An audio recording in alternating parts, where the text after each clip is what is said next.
Nama Andres Adelio masih menjadi sorotan publik. Kali ini bukan soal karier, melainkan pernyataannya yang tegas di tengah kasus yang sedang ia hadapi. Ia siap bertanggung jawab. Di tengah isu yang berkembang, Andres akhirnya angkat bicara dan mengungkap fakta hubungannya dengan seorang perempuan bernama Isel. Apa sebenarnya yang terjadi?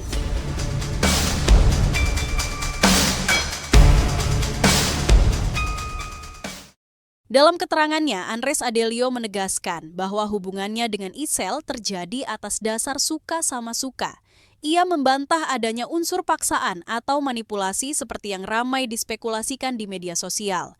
Menurut Andres, komunikasi di antara mereka berlangsung secara sadar dan disepakati oleh kedua belah pihak.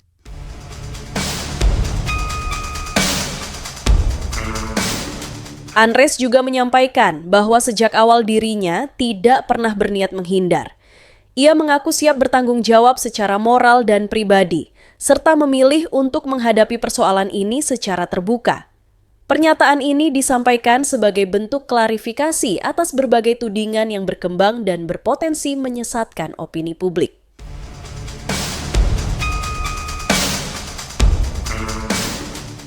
Ia menekankan bahwa klarifikasi ini penting agar tidak terjadi kesimpang siuran informasi, mengingat isu tersebut telah berdampak pada dirinya maupun pihak lain yang terlibat.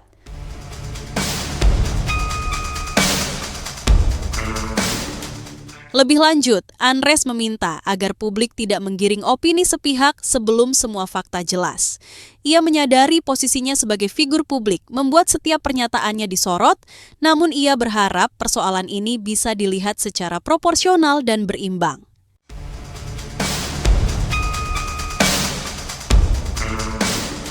Andres juga menegaskan bahwa dirinya akan mengikuti proses yang ada dan tidak berniat lari dari tanggung jawab apapun konsekuensinya.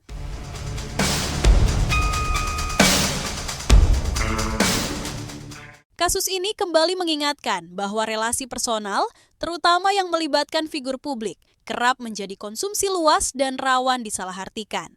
Pernyataan Andres Adelio menjadi catatan penting bahwa klarifikasi langsung dari pihak terkait tetap dibutuhkan agar publik tidak terjebak pada asumsi. Bagaimana menurut Anda?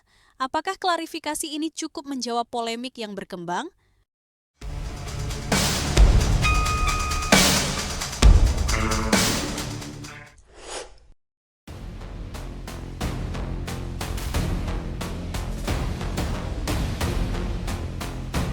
Bayangkan, sebuah hubungan yang berubah menjadi ancaman.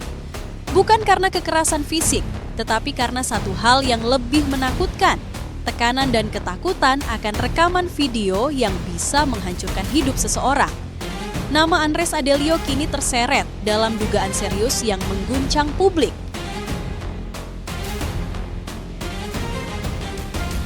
Berdasarkan pemberitaan Metro TV News, Andres Adelio dilaporkan ke pihak kepolisian atas dugaan kekerasan seksual. Dalam laporan tersebut, korban mengaku dipaksa melakukan hubungan badan dengan ancaman penyebaran video pribadi.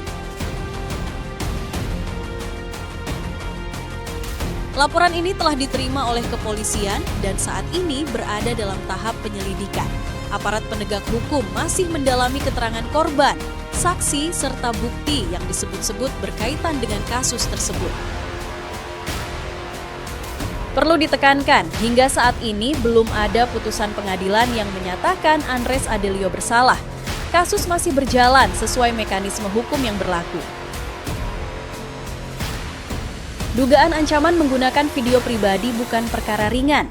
Dalam konteks hukum, tekanan psikologis dapat menjadi faktor krusial yang menentukan apakah sebuah tindakan dilakukan secara sukarela atau berada di bawah paksaan.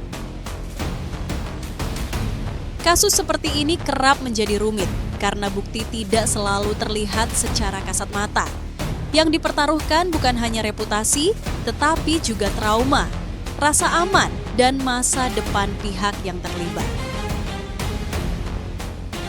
Namun jika dugaan ini terbukti, maka persoalannya bukan lagi soal hubungan personal, melainkan soal penyalahgunaan kuasa dan kontrol. Namun jika tidak terbukti, maka tuduhan itu sendiri juga berpotensi menjadi beban berat bagi pihak yang dituduh. Inilah mengapa proses hukum harus berdiri di atas fakta, bukan emosi publik. Sorotan besar seringkali menciptakan tekanan tambahan, baik bagi pelapor maupun terlapor. Kasus ini mengingatkan kita bahwa tidak semua luka terlihat dan tidak semua kebenaran bisa diputuskan oleh opini. Seperti kata bijak yang relevan, keadilan bukan soal siapa yang paling cepat dihakimi, tetapi siapa yang paling kuat dibuktikan. Kini, semua mata tertuju pada proses hukum. Bukan untuk menghakimi, tetapi untuk menunggu kebenaran berbicara melalui jalurnya sendiri.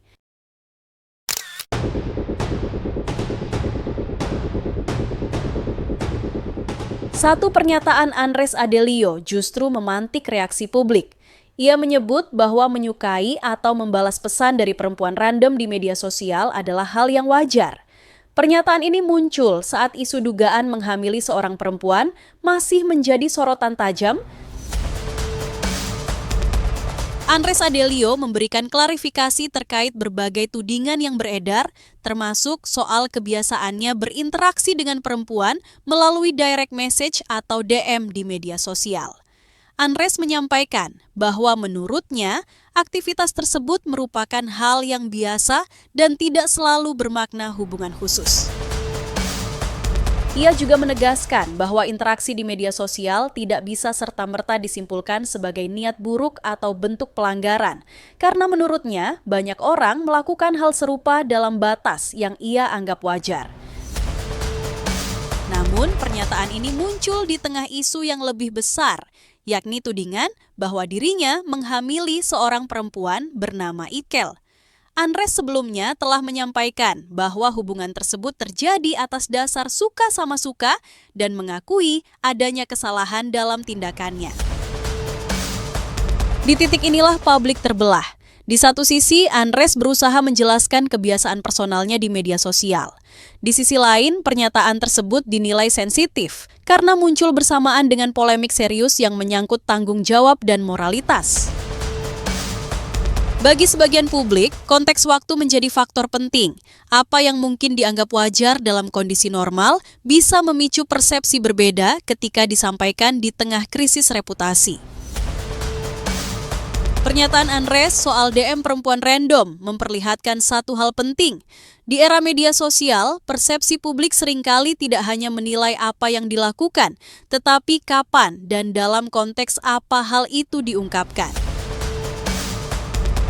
Kasus ini menjadi pengingat bahwa setiap kata yang keluar dari figur publik memiliki dampak berlipat.